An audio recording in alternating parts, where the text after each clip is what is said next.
Hey friends, welcome back to Even If I Don't Understand, a Journey of Faith and Surrender. I'm Kat, your host, your sister in Christ, and someone just like you, learning to say yes to Jesus one unknown step at a time. If you haven't listened to episode 1 yet, I shared my personal story, the breaking, the healing, and how surrender opened the door to something greater. But today, we're going deeper. What do you do when God says go, but doesn't tell you where you're going? This is my story of leaving the Philippines, saying goodbye to what's familiar, and stepping into the unknown in a country where I had no job, no plan, and no clarity. Just a word from God and a heart full of faith. It didn't make sense, it didn't feel safe, but faith rarely does. I pray this speaks directly to the season you're in, because if He's calling you to go, He's already gone before you. I think it would be best to start with, ano ba talagang work ko? So I am a social media manager and I registered my business sa BIR, so it is a legit business talaga. I own a digital marketing and 5 years na ako sa ganitong business. Kaya kahit saan lang, kaya kong mag-work. But last year, hindi ko alam kung ako lang ba yung nakaramdam. So calling all the freelancers or yung may mga online business na ganito.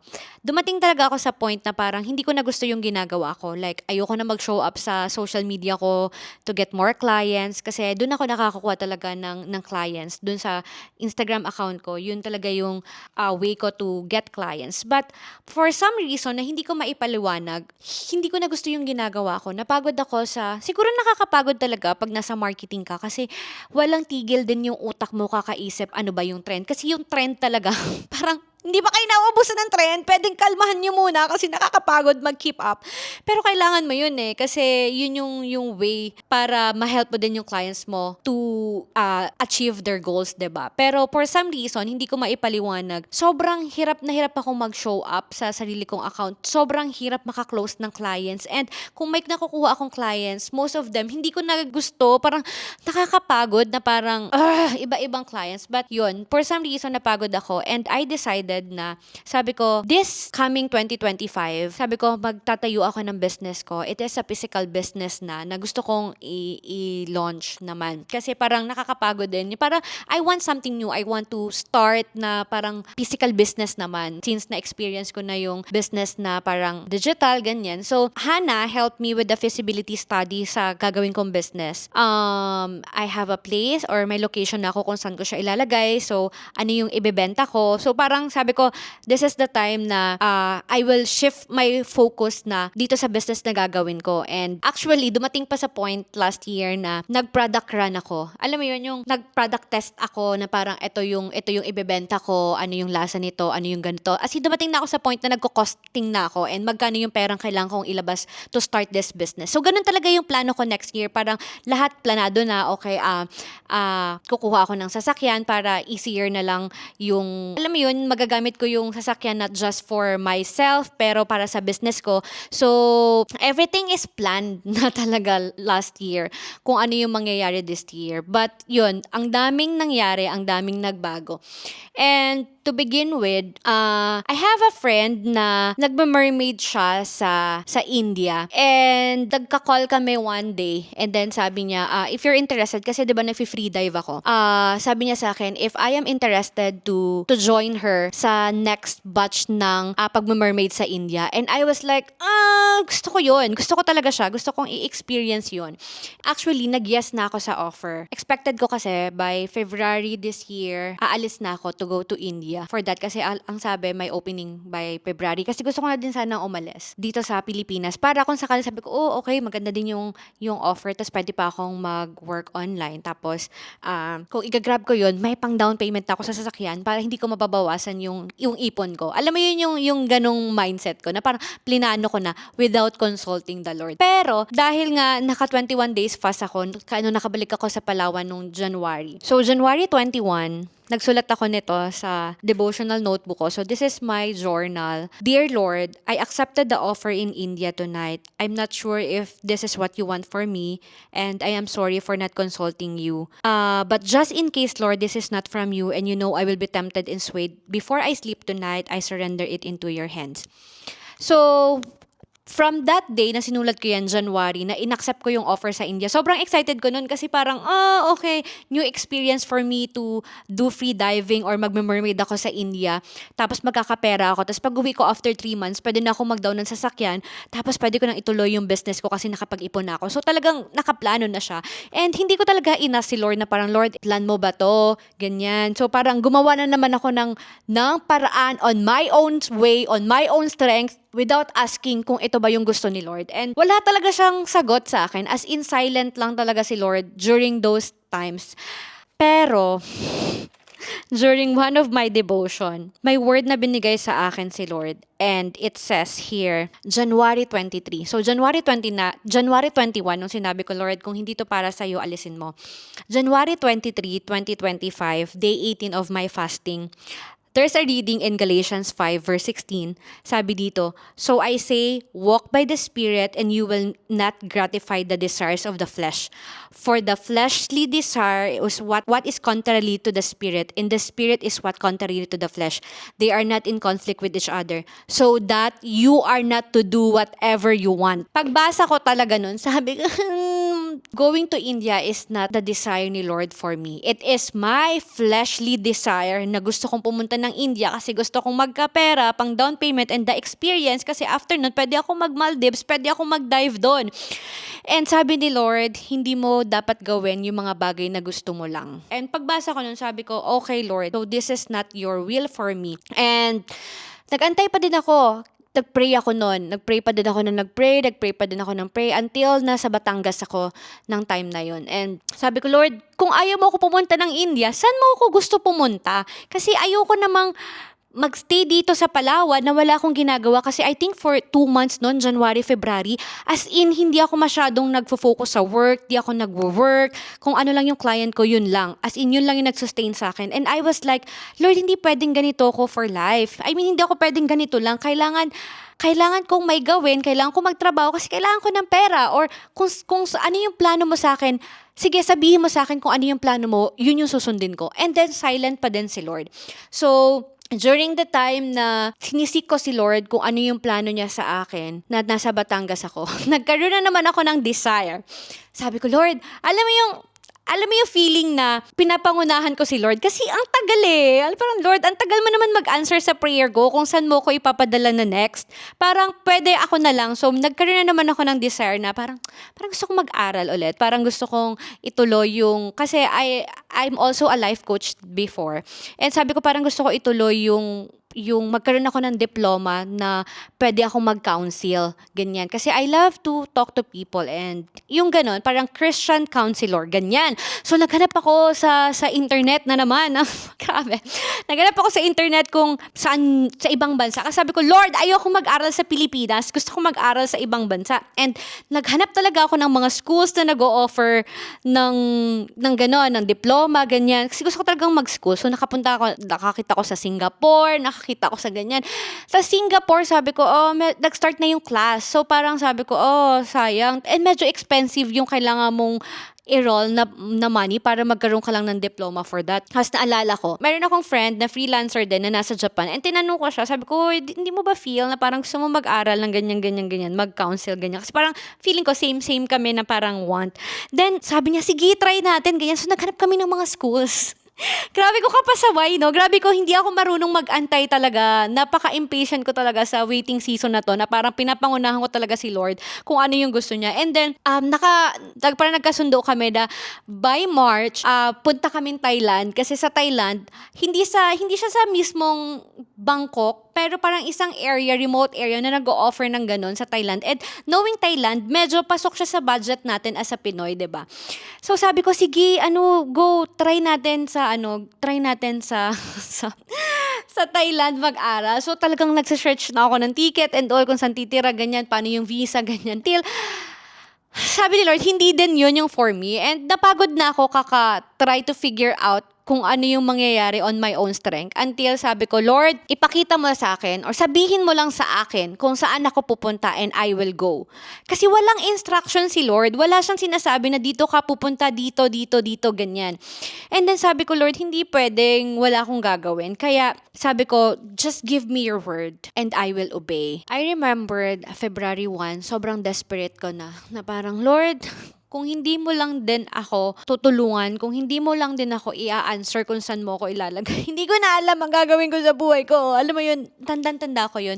Nasa likod ako noon ng bahay namin sa Batangas. At umiiyak ako doon. May malaki kasing tangke doon sa likod ng bahay sa Batangas. Tapos may punong katabi. Tapos nandun ako 2:00 ng hapon. Umiiyak talaga ako sa sobrang init na yun. Tapos sabi ko, Lord, as in desperadang, pag naalala ko, naiyak ako. Desperada na talaga ako. Sabi ko, Lord, parang awa mo na. Sabi kong ganyan, show me, where do you want me to be sent? Saan mo ba ako gustong ilagay? Kasi I don't want to stay for 2 months na, almost mag-2 months na wala akong direksyon yung buhay ko.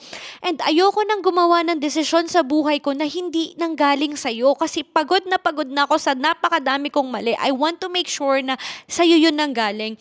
February 1 yun. Tapos iyak ako ng iyak. Sabi ko, Lord, show me. Pakita mo kung saan mo ako dadalhin. And then after ko mag-pray nun, out of nowhere, na-remind sa akin ni Lord yung pangalan ni Joyce. February 1, message ko si Joyce. Sabi ko, friend, sabi kong ganyan, kamusta ka? And nag-send ako sa kanya ng voice record. So, pwede niyong mapakinggan dito. So, backstory. Di ba natapos ko yung 21-day fast? Nakalimutan ko nang mag-update sa'yo. Pero, tapos na ako ng 21 days fast ko. And now, I am waiting for God's direction kung saan ako papunta kasi nga ayoko nang gumawa ng mga actions or decision na hindi naman plano yun ni Lord. So, actually, bago ako nag-message sa'yo, katatapos ko lang umiyak. So, every time na nagpe-pray ako, nasa moment talaga ako ng iyak na parang, Lord, give me your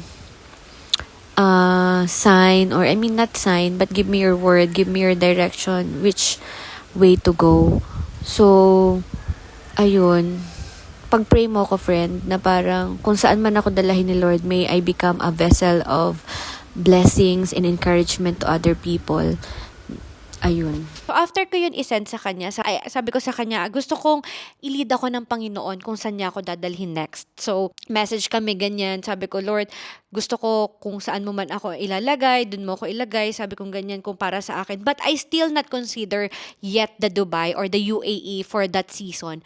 I was really praying and checking all the possibilities kung anong mangyayari. And then, Joyce, sabi sa akin ni Joyce, habang nag-aantay pa daw ako or nagpaplano ako kung sakaling matuloy ako dito, sabi niya, pwede ako makistay sa one of our friends nung na-meet ko din noong 2023 dito, si Ken.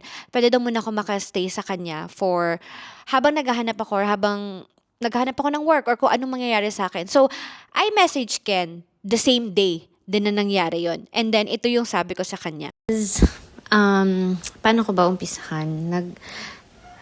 Pinagpe-pray ko pa naman, hindi pa siya confirm, pero I'm just waiting for God's word na ibigay niya. So, I am planning kung para saan ako this year kasi ayoko na mag-travel without purpose. Ayoko na mag-travel lang sa ibang bansa for the sake of satisfying my flesh. Ngayon, I'm really praying na ilagay ako ni Lord kung saan I can be a help in His kingdom and mag-flourish ako as a person in my faith sa Kanya.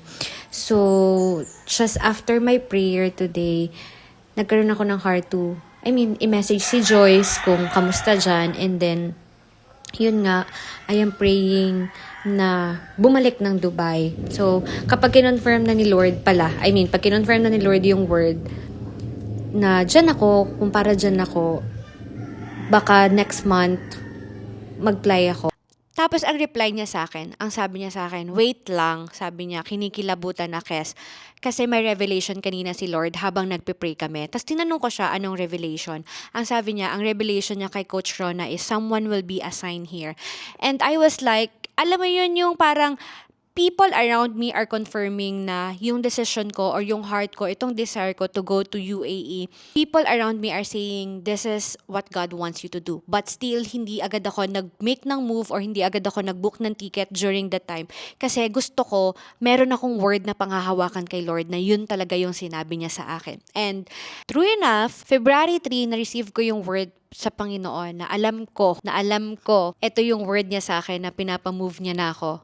And it's time for me to go.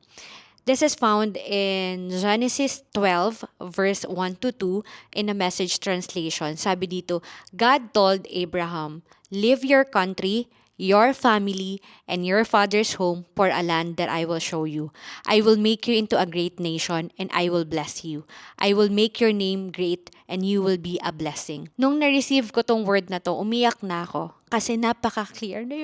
Napaka-clear nung instruction sa akin ni Lord na sinabi niyang, leave your country, your family, and your father's home for a land that I will show you. I will make you into a great nation and I will bless you. I will make your name great and you will be a blessing. Na sobrang clear nung instruction sa akin ni Lord, no?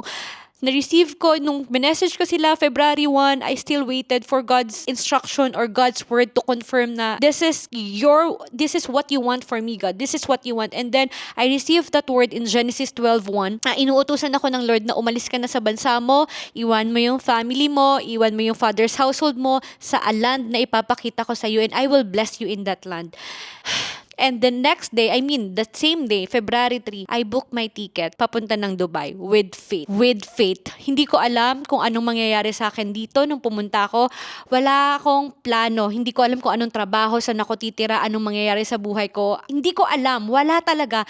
As in, nag-obey lang ako with the word that I received. Kaya, kung mapapansin nyo, kasi silent din ako nun sa social media ko during those times na konting tao lang yung nakakaalam na talagang aalis ako and hindi ako nakapagpaalam ng maayos sa mga friends ko na aalis ako, parang lahat. February 3, nasa Batangas pa ako nun, ang flight ko will be March 3 and then yung lahat ng pangyayari na yun nangyari lang sa span ng 1 month. Umuwi ako ng Palawan ng February 27, or 25 and then nag-fly na ako March 3. So I have like 5 days or 3 days parang ganon sa Palawan to get my things and prepare and leave everything behind. Iniwan ko yung lahat ng alam kong comfort, iniwan ko yung comfort kong bahay, iniwan ko yung family ko, iniwan ko yung business ko, hindi naman totally yung business ko but iniwan ko yung friends nang hindi ako nakapag-goodbye sa best friend ko, hindi ako nakag-goodbye ng maayos sa mommy and daddy ko.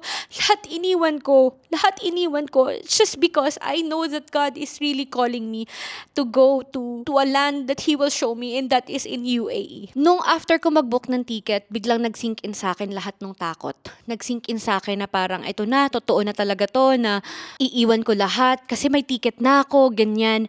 And then, sabi ko dito, February 4, 2025, Dearest Dad. So, Dad kasi ang tawag ko kay Lord. Today, I booked my flight to Dubai and biglaang nagkaroon ako ng takot in my heart. Natatakot ako kung anong gagawin ko doon. But sabi ko, Lord, comfort me today, nakasama kita.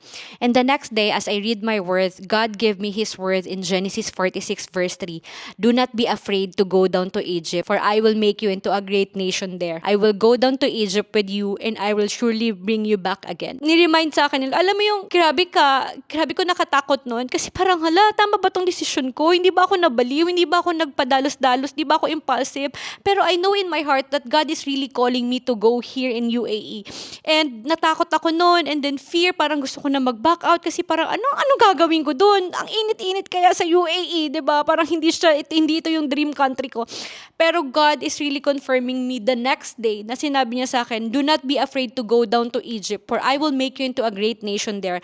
I will go down to Egypt with you and I will surely bring you back again. And I know na, kaya alam ko that etong UAE season ko is just a really temporary na pinapaalis lang sa akin ni Lord or pinapa-obey lang sa akin ni Lord na pumunta ka nang wala kang plano, sumunod ka nang hindi mo alam kung ano mangyayari sa'yo, hindi mo alam kung saan ka titira, hindi mo alam sino makakasama mo, hindi mo alam kung ano magiging trabaho mo. Just obey my word. And that's my story, how I left everything behind sa Pilipinas just to obey God here in UAE. March 3 na, flight ko na nun. So, Dira-diretso yun. Madaling araw, Puerto Manila, tapos around hapon, Manila to Dubai. So, buong araw yon, pagod na pagod ako, kaka-flight lang. And to those people na kilala ko, masyado akong, ayoko, lalo na pagdating sa parents ko, hindi ko pinapakita yung emotions ko. Like, lagi akong, kasi siguro dahil panganay ako, hindi ako clingy sa parents ko. And naalala ko, dahil nga bigla ang desisyon to, and nag-effort talaga yung mama ko na pumunta sa Puerto kasi nasa Taytay siya, nasa Liminangkong siya. Nag-effort talaga siyang pumunta sa Puerto kasi alam niya na parang hindi niya alam kung kailan ako uuwi ulit. Kasi ako din, hindi ko din alam kung kailan ako makakabalik ng Pilipinas ulit. Until sabihin lang ni Lord na, okay, it's time for you to go back home. Para i-help ako with mag-pack ng things, para maka-goodbye din siya ng personal ba. And hinatid niya ako sa airport. Ay, naiyak na naman ako. Hinatid niya ako sa airport nung madaling araw. And niyak ako. Niyak din ako na parang nung nag-goodbye na siya or nag-hug siya sa akin, parang dun ko na-realize na sobrang lungkot pala. Lungkot. Parang sabi ko, tagal ko hindi makikita si na mama, si na papa, ganyan. So, lalong naging mahirap para sa akin na umalis lalo. I mean, lalong mas naging mahirap sa akin nung pa-board na ng Manila to Dubai. Biglang tumawag nanay ko. Gusto daw ako makausap ng lola at lolo ko ni mommy, daddy. Ayoko sila kausapin kasi alam ko mas lalo akong malulungkot. Kasi hindi ako nakapag-bye sa kanila ng maayos. Tinawagan nila ako. Tapos narinig ko, naiyak na sila. Naiyak na sila sa kabilang line. Pipigilan ko yung luha ko kasi nasa airport man ako. Tapos yung katabi ko, umiiyak din kasi nahuhomesick siya sa anak niya. And sabi ko, una kino-comfort ko pa si ate. Sabi ko, okay lang yan ate, ipon ka lang, ganyan.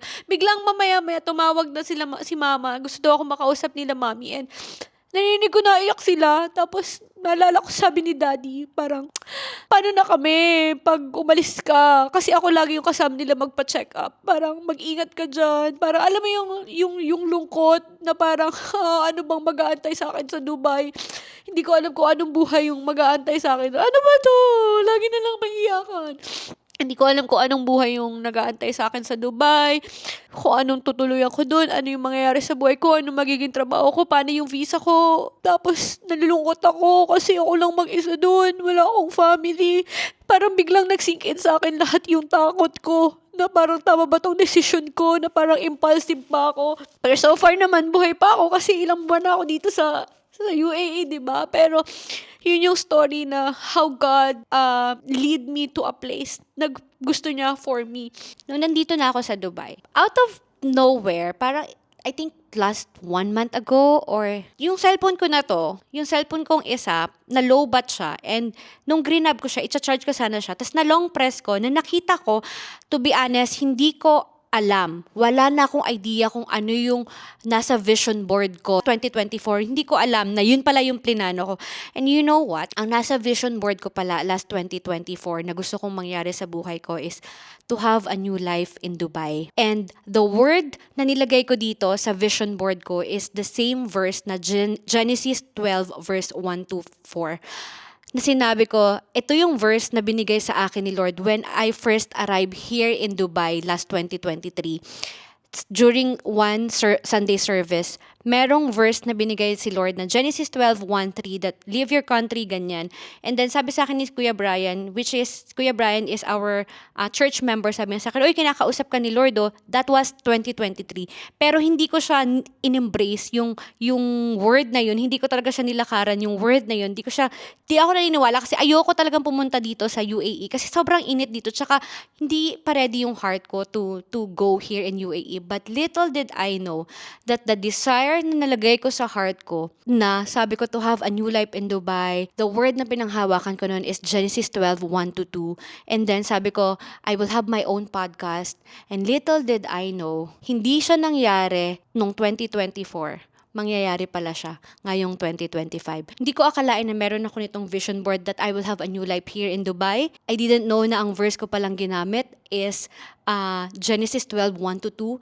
Kung ano yung naging desire ko sa heart ko last year, inaccomplish lang ni Lord this year. At hindi nyo pwedeng sabihin sa akin na hindi ito yung command sa akin ni Lord to leave everything behind in the Philippines and to follow Jesus here in the UAE, because lahat ng nasa vision board ko last 2024 nangyari siya sa akin ngayong 2025, and all the glory belongs to God kung paano inorchestrate ni Lord yung buhay ko from doing things on my own. Like, mahilig kasi ako sa control. Gusto ko parang alam ko yung mangyayari sa buhay ko, and now God is asking me to go to a place na wala akong plano, wala akong backup, di ko alam saan ako titira, ano mangyayari sa buhay ko.